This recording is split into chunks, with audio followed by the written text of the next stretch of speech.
Hello, everybody. This is Bernie Strom, and welcome to Strom Sporting News Lightweight Tournament, the greatest lightweight of all time boxing tournament.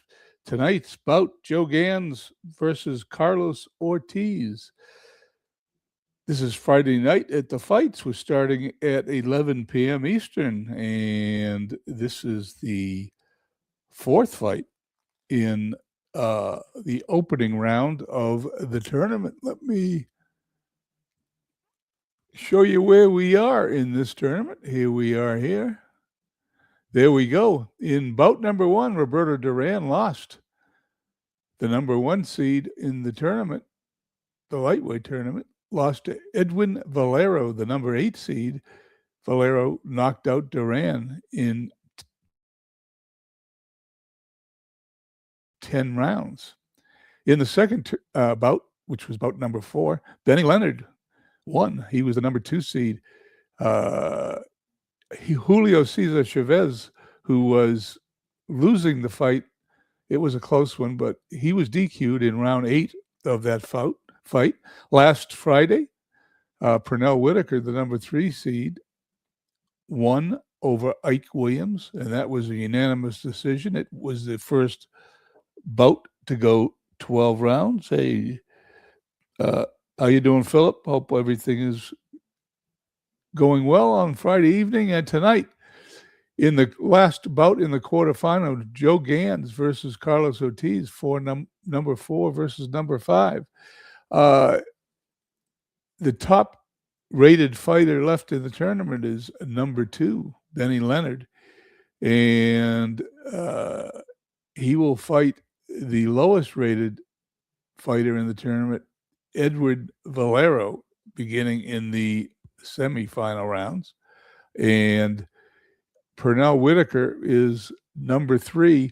He will be the highest rated fighter, and Pernell Whitaker will face the winner of tonight's bout, either Joe Gans or Carlos Ortiz. I think I mentioned why we do these Friday night fights. When I was a young kid, my brother and I used to watch the Gillette Cavalcade of Sports Friday night fights on TV. I think they started at 10, not 11. But I was a little kid, and I used to follow my big brother around everywhere, and used to, not that I was much of a boxing fan at 7, 8, 9 years old, but I would watch him. And when I decided to do this tournament,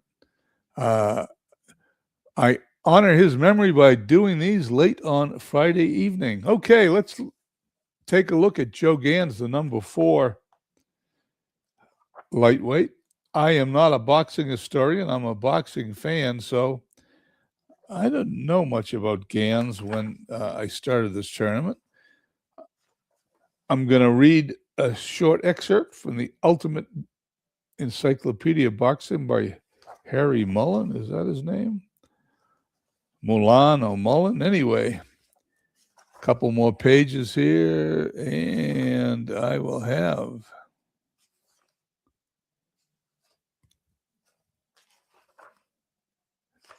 Gans. There he is, Joe Gans.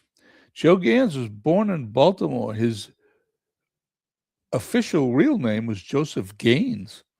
I didn't know that. November 25th, 1874, he was born. He was the world lightweight champion from 1902 to 04, and then again from 06 to 08. So we're 120 years removed from his championship. He had 161 fights. He won 123, 11 draws. There were lots of draws in those days. There were 19 no decisions.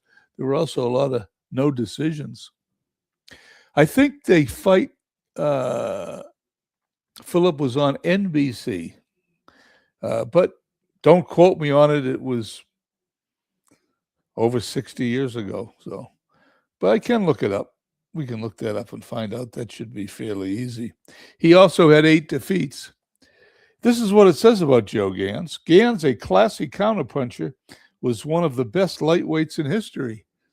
But the suspicion attached to several of his defeats tainted his reputation. And I'm sure in those days, lots of fighters threw fights to make money. Sign of the times, I would think. He began boxing in 1891 and was beaten only 3 times on the way to his first world title bid against Frank Earn in 1900. He was comfortably ahead when, in the 12th round, he sustained a cut eye and suddenly quit. In December of that year, he performed so poorly in losing in 2 rounds to Terry McGovern that the fight could scarcely have been on the level. So I guess they're talking about he threw that one. But despite these scandals, he was given a rematch with Earn in May of 1902, and this time he won on a first-round knockout, which served only to strengthen the doubts about the previous result. He retained the title 6 times between 02 and 08, when he lost it to Battling Nelson and fought a 20-round draw with Joe Walcott for the welterweight title in 1904. Nelson knocked him out in a rematch, and Gans boxed only one more time. Retiring in 1909, he died of tuberculosis in Baltimore the next year in 1910. He did not live to be very old, just 36 years old. He's going to fight Carlos Ortiz. Now, I remember Carlos Ortiz. He fought in the 60s. And that was a time there was a lot of boxing on TV, and we did see him. Carlos Ortiz is from Puerto Rico. He was born in September 1936. He was the world light welterweight champion from 59 to 60, and the world lightweight champion 62 to 65, and then again 65 to 68. So for most of the 1960s, Carlos Ortiz was the lightweight champion of the world. Excuse me while I take a sip of water. This is what the encyclopedia says about Carlos Ortiz.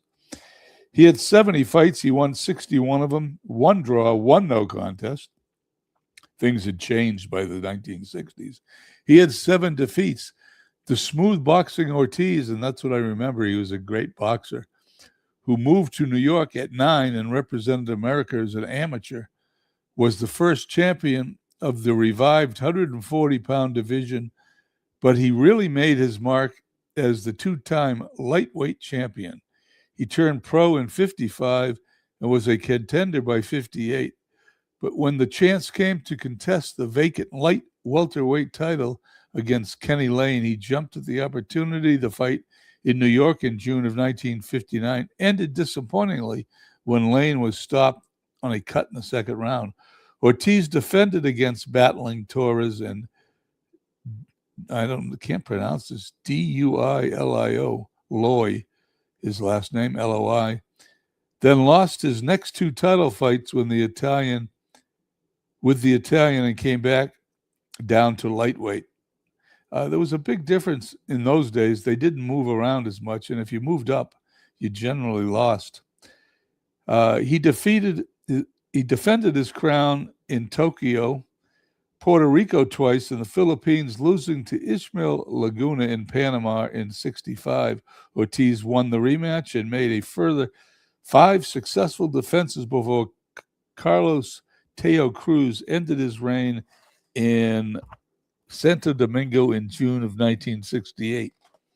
Down on his luck, he launched a comeback in 71 that brought him 9 more wins, but which finally ended with his defeat by Kenny Buchanan in September 72. And I remember Kenny Buchanan well. He used to fight a lot on TV. Anyway, you looked it up, and it is right, NBC. Yeah, that's what I remember. Okay, let's go to the fight.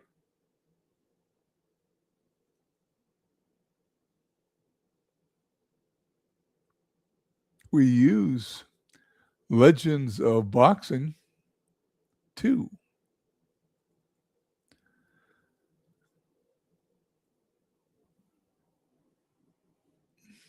And here we go. We created the tournament. We enter the venue. There are the fights that we had just previously discussed. This is going to be a 12-round fight, as I mentioned last week. When I set it up, I obviously made a mistake. I wanted it to go 15 rounds, but we set it up as 12, and we can't change it once it started. When I go to the middleweights, we will fight 15 rounds when the lightweight tournament is over. Here we go. Joe Gans in the red corner. Carlos Ortiz in the blue corner. They look pretty even on those cards. And here comes the bell for round one. Gans comes out of his corner looking to land the first punch. And the jab is dodged by Carlos Ortiz. Still in control. Gans is looking to land another punch. And he connects with an uppercut to the body. First point to the fight. Carlos Ortiz is now in control. He's looking to connect. Combination of the body. But here comes a counter punch. Both fighters scored in that exchange. Ortiz still the aggressor. Uppercut landed to the side of Gans's head. Gans coming back at him. And another uppercut, and it's on his chin. Ortiz was stunned as he backed up a couple of steps after that. Is he cut? Let's find out. He is not cut. 1 minute to go in the round. Because he was stunned, Gans has several punches in consecutive order he gets without a roll. There we go. He had one. That's all that he got that time. I forget what the rule is. Gans still in control. Hit jab is dodged by Carlos Ortiz, the smooth fighting lightweight. 20 seconds to go in the round. Fight is in the center of the ring. And the referee breaks their clinch. 3 seconds to go. Will somebody land a punch before the fight? The round ends. And Gans throws a punch but misses, and they go back to their corner. The end of round one. That was a pretty active round to open up the fight. Let's take a look. Go to the ringside scorecards. I like doing this. Joe Gans, 10-9 unofficially. I don't know who to root for either. I'm going to root for both of them. I'll be happy no matter who wins. Here we go, round two, the bell. Gans comes out the aggressor.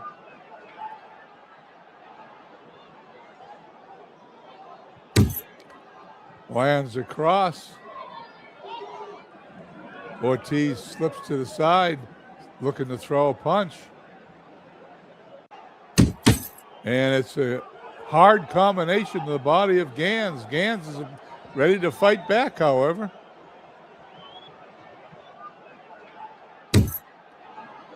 Connects with an uppercut.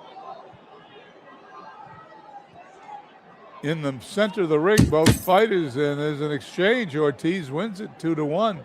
There are 9 sections to this fight. 1, 2, 3, 4, 5, 6, 7, 8, 9. Rather than individual punches like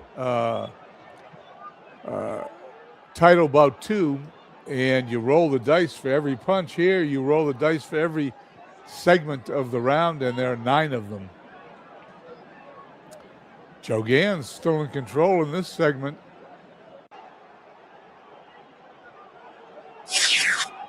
Hook is missed. Here comes a counter punch, and it's connected. Ortiz scores with a hook. Ortiz having a good round. He's got control. Here comes Ortiz. He throws a punch. It's a jab and misses. 49 seconds to go in the round. Ortiz still in control.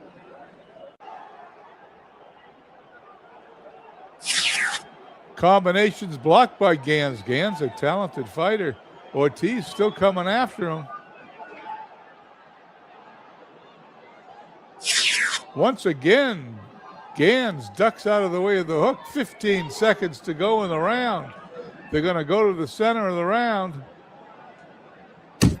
Center of the ring, sorry. And Ortiz wins that exchange 2-1. That's the second time they were in the center of the ring, and Ortiz won that exchange 2-1. At the end of round 2, we go to the ringside scorecard, and Ortiz, like I thought, won that round. They are now tied. We're going to go to round 3. There's the bell. Joe Gans comes out looking to land a punch. Combination miss. Here comes the counter by Ortiz. It's a short cross. Ortiz looking pretty good so far in this fight. He's in control. Looking to land. Combination. 2 minutes to go in round number 3. Ortiz still in control. Ortiz moving pretty good in this ring. There's a hook that scores. Ortiz still in control. Ortiz, really the aggressor in this round.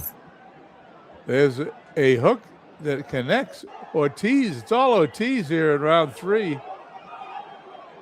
They go to the center of the ring, and there's a flurry.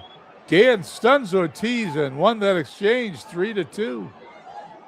And because of that, he's in control with his next punch. As Ortiz is stunned, he connects with an uppercut to the chin. A solid shot, but Ortiz just shakes it off.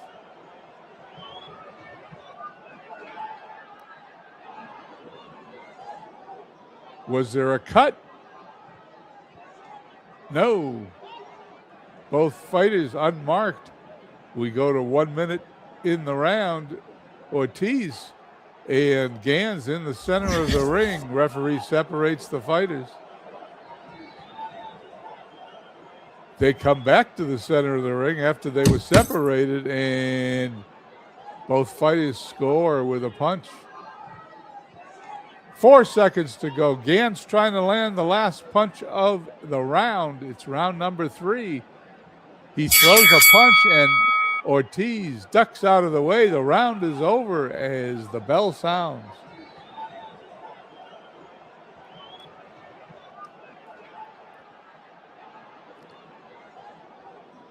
I don't know if this fight's going to go all 12 rounds.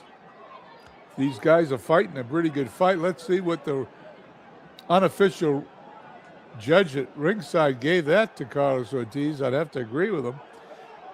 And the fighters come out for round number 4. Ortiz rushes across the ring at Gans. Lands a combination. They're back to the center of the ring. Gans wins that exchange 2-1. They've been both pretty even in the center of the ring. Gans in control after winning that exchange, looking to throw another punch. He throws across, but bobbing and weaving, Carlos Ortiz ducks the punch. Back to the center of the ring, the two fighters, less action in this round as both fighters throw punches, but they're either blocked or missed. Gans looking to land a punch now.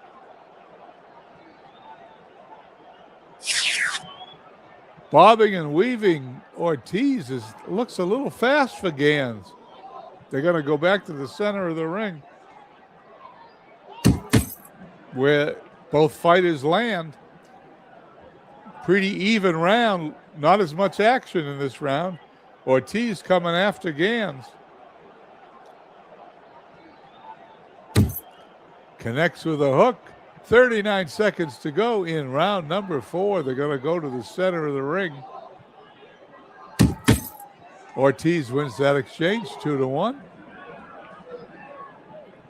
14 seconds to go. Is this the end of the round? It is. Ortiz looking to throw, and his jab is blocked by Gans, and the fighters go back to their respective corners. And there's the end of round 4. Pretty even fight so far. Let's look at that scorecard. Ortiz, they gave that round to Ortiz. Ortiz is pulling slightly ahead on the scorecard. He is a little more active than Joe Gans. Round 5 as we're approaching the middle rounds of the fight. The second step out of the ring. There's the bell for round 5. And Joe Gans comes out aggressively, looking to land some punches.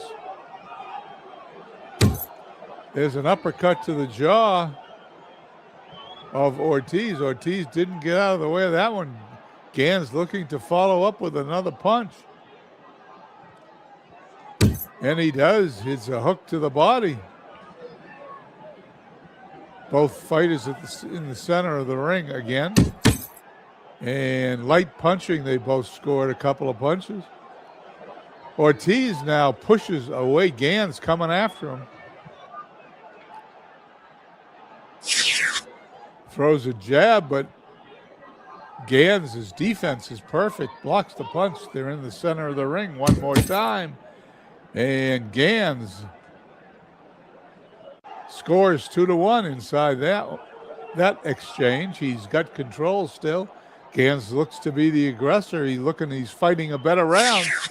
He throws an uppercut, but Ortiz once again is too fast and dodges the punch. Back to the center of the ring. If Ortiz, both fighters threw punches, but they were blocked and missed. If Ortiz finishes strong, he could come out of this with a pretty good lead going into the halfway mark in the fight. There's a straight punch connected by Ortiz. We're in the last segment of the round. Gans looking to land the punch. And there it is. It's a combination. And here comes the counter. 2-point counter. That was a solid counter by Ortiz, and the round is over. Well, I think Gans might have won that round slightly. Let's take a look at that unofficial scorecard. No, Ortiz took the round on the unofficial judges' scorecard, and he's starting to pull away, leading 49-46 as we enter round 6.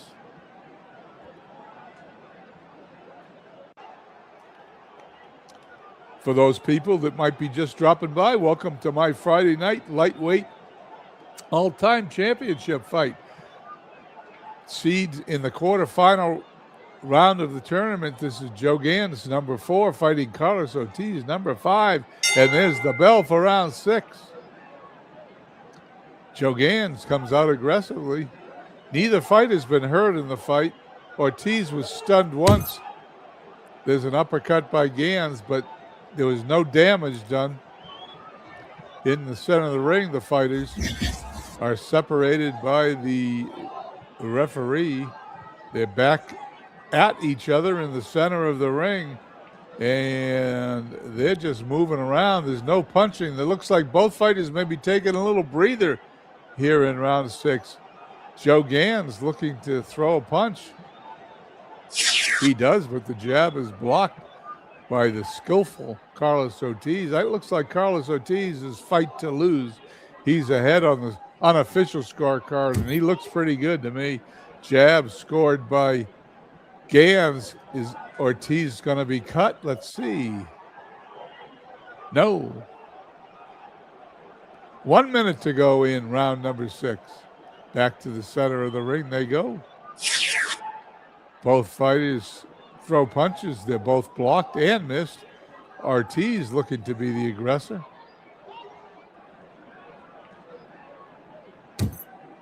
He scores with a jab. Is it possible cut on Gans? And he is going to be cut, I think. It's a major cut about Gans's left eye. And there's the first damage of the fight. 24 seconds to go in the round as Ortiz cut Gans, but Gans is coming back after him, blood and all. Here comes the punch by Joe Gans, a body-head combination. 12 seconds to go. Ortiz looking to fight back.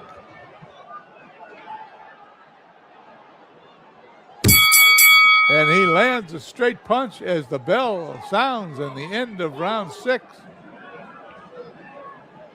Ortiz looks to be the fresher fighter, and there's blood streaming from the left eye of Joe Gans as the cut man in the corner applies pressure trying to stop that cut, but he's going to have trouble, looks like to me.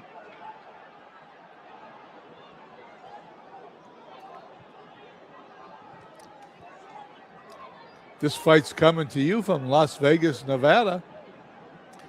Joe Gans, although cut, wins that round 10-9. Closes the gap. Fighters getting ready to come out for round 7. There's the bell. They're going to go right to the center of the ring. No, it's Ortiz in control. He's going to throw this next punch. And it's across, scores 2 points. Joe Gans coming back at him.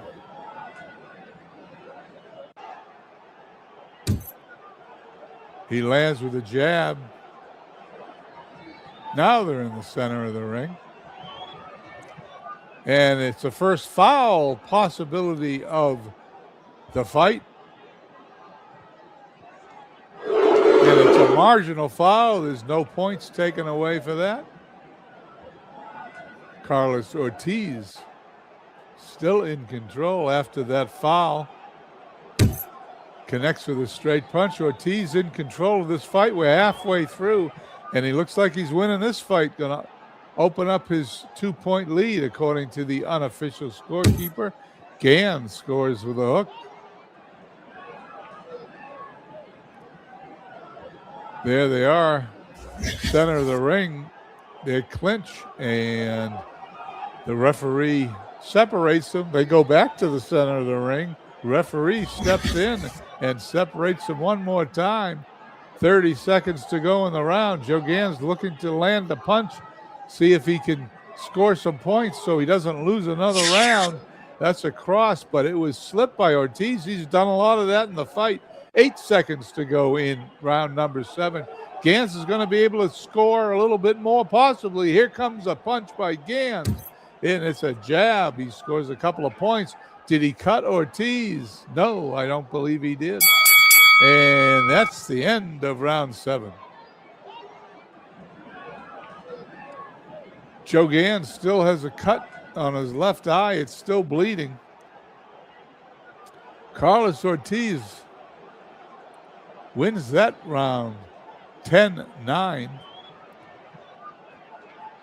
His unofficial lead is 3 points going into the 8th round of the fight. Here's the bell. Ortiz comes out the aggressor. Will this fight go the distance? It's a hook. It's missed. Here comes the counter by Gans. It is a combination that scores. Back to the center of the ring for the two fighters. The referee has to separate them after the fighters throw punches. They're both blocked and missed. Ortiz is going to throw the next flurry here in this segment of the fight. And lands a combination. 1:46 to go in the round. Ortiz still in control. Ortiz, to me, is the better fighter so far through 7 rounds of this fight. And the scorecard shows that as he scores another 2-point combination. In the center of the ring, both fighters go, and they're jockeying for position. 1 minute to go in the round. Ortiz looking to score. Throwing is doubled up on the jab. Gans coming back after him. Blood still trickling from his left eye. There's an uppercut to the jaw of Ortiz, but it does do no damage. Ortiz, with 38 seconds left to go, is coming back after Gans and lands a combination to the head. 14 seconds to go. Ortiz going to follow that up. Looks like Ortiz is going to win this round too. looking to score in the 9th segment, and the combination is blocked. Is the bell and the end of round 8. Mike Silva comes by. It's Friday Night Fights. You bet I might. The unofficial scorekeeper through round 8, and that round should have went to Ortiz. It did. Ortiz, 78-74, will go to the last 4 rounds of the fight. Ortiz seems to be in control. He's inflicted the only damage of the evening, opening a cut over the left eye of Joe Gans, and here comes the bell for round 9. They're coming, both of them, to the center of the ring. And they slug it out. Both land a couple of punches in the first segment. Back to the center, both fighters go. And those punches are blocked and missed. Ortiz now pushes Gans away, coming after him, looking to score. Here comes the punch, and it's a straight 2-point punch. Minute and 40 seconds to go in the round. Gans in the center of the ring. Referee separates him. Gans looking to land some punches. He's got to come back. He's behind on the scorecard. According to the unofficial scorekeeper, he scores with a jab.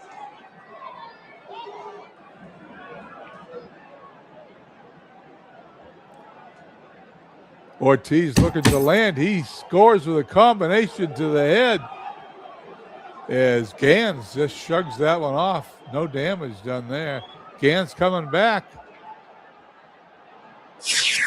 There's a hook, and like he's done the whole fight, Ortiz slips the punch and lands a counter. And Ortiz, once again, is winning this round. He's got 2 more segments. Let's see what happens. They're at the center of the ring, both fighters jockeying for position. Here's the last segment. Gans is going to get a chance to score. And he scores with a hook to end round number 9. I think that was also an Ortiz round as we check with the scorekeeper, and he gave it to Gans. Gans must have landed the harder punches, because it certainly looked to me that Ortiz landed more. Anyway, here we go. We head into rounds 10, round 10, 11, and 12. After round 10, we hit the championship rounds, 11 and 12. In their career, Ortiz 61-7-1 with 30 knockouts. Joe Gans 120 wins, 8 losses, 9 draws, and 18 no decisions. That's quite something. That's from the 19th century, early 20th century boxing, but he did have 85 knockouts. And there's the bell for round 10 as Joe Gans comes rushing out of his corner looking to attack Ortiz. And there's a jab. Is there going to be a cut? No cut.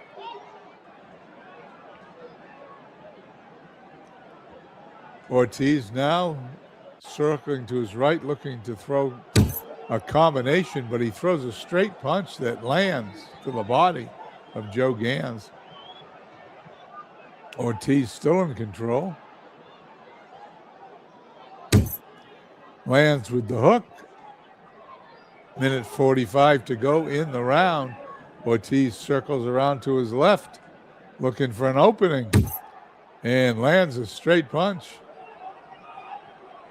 Gans now seen enough. He's coming back after Ortiz.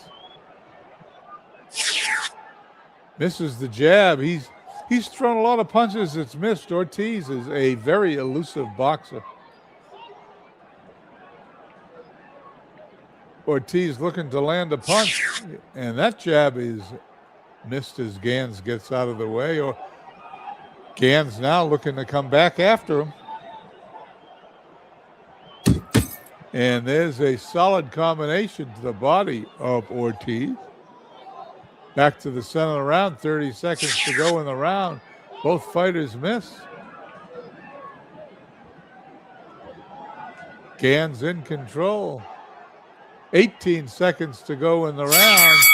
There's a straight punch, but Ortiz gets out of the way, and it's the bell for round 10. Your guess is as good as mine. Let's see what the unofficial scorekeeper scored for round 10. He gave it to Gans, and this is now anybody's fight. 2 points unofficially separate both boxers. We go to the 11th round, the first championship round, and here we go. There's the bell. In the center of the ring, there's a foul check, first one of the fight for Gans. Incidental contact, no foul. They are in the center of the ring. Both fighters miss. Ortiz now looking to score. Here's a combination to the chin of Gans, but he's going to shrug it off. It did not do any damage. Ortiz now coming back after him. Can't believe that punch didn't hurt him. Scores with a jab. 1 minute, 38 seconds to go in round 11. Ortiz still in control. Slim lead on the unofficial scorecard. Lands with a combination. He's going after him this round. He does not want to leave this fight up to chance. Gans looking to land a punch. He misses. Here comes the counter punch by Ortiz, and it connects. Ortiz piling up the points here in round 11. They're going to be in the center of the ring. They're moving around. Only 2 segments left to go. Back to the center of the ring the fighters go, and they both throw and miss punches. Here we go. Ortiz will be able to land a punch at the end of round 11. Let's see what happens. And he lands with a combination, and that's a good round for Carlos Ortiz.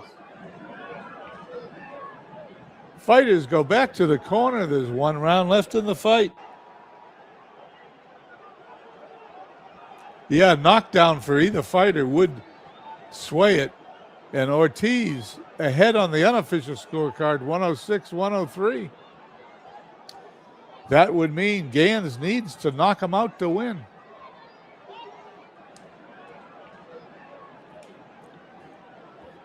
Okay. We're ready to go to round 12. There's the bell. The fighters go to the center of the ring. They touch gloves, and here we go. Ortiz looking to be the aggressor. Moves to his right. Connects with a couple of jabs to Joe Gans's head. Here, Joe Gans coming back at him. And he lands a combination. Back to the center of the ring they go. 2 minutes to go. Equal exchange in the center of the ring. They're going to go back to the center of the ring again. And we have a foul check on Carlos Ortiz. No foul. Here we go. 1 minute, 40 seconds to go in the round. They're in the center. And a foul check on Gans. Marginal foul, but nobody loses any points. Approaching 1 minute to go in the fight. Gans coming after him. A little bit of blood still trickling down from that cut in the left eye. There's a combination, but Ortiz scores also. And there's going to have to be a dramatic finish if Gans is going to win. 44 seconds. Ortiz is the aggressor here. Lands a couple of points. 30 seconds to go in the fight. And it looks like it's going to be Ortiz's fight as the referee separates them as we head to the end of the fight. 10 seconds to go in the round. They're in the center of the ring. And there it is. This one's going to go to the official scorecards. Here we go. The scorecard, unanimous decision, 118-110. Ortiz is going to win this. Judge number 2 saw a different fight, 115-114. Carlos Ortiz, 116-112. It's a close fight, but I saw it more like Judge 1 than Judge 2 or 3. He's got it close. And Carlos Ortiz, the number 5 seeded fighter in this particular quarterfinal bout, wins. There we go. It was a split round. One of the judges gave that last round to Gans. Actually, looks like he favored Gans. Anyway, that was quite a fight.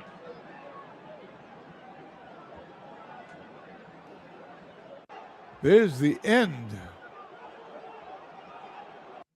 of that fight. And we're going to reseed these. Next week, we'll come back. Next week's fight will be the top-rated fighter that's left. Benny Leonard is going to be fighting Valero here. Let me move this and get this back out here. There it is. Benny Leonard, rated number 2 by ChatGPT, will be fighting Edwin Valero next week in the semifinal round of the greatest lightweight tournament of all time. Mike Silva, you're welcome. Anyway, thanks, Mike Silva. And I appreciate you coming by. And the fight was exciting. I like calling these fights. They're pretty good. And of course, Jeffrey was the first one at ringside, as he always is. I appreciate his attendance at my broadcast. Hope everyone has a nice Friday. Tomorrow afternoon, 1 p.m., I'll give you a little preview. 1 p.m., where is it? Episode 27, there it is. Round 1, Series 4, the 1902 Boston Americans, number 40 seed in my Red Sox historical tournament, will be playing the 1939 Boston Red Sox, number 89. Hope to see you there. Anyway, it's it. It's late. I'm going to bed. Hope everyone has a nice evening. I will see you tomorrow.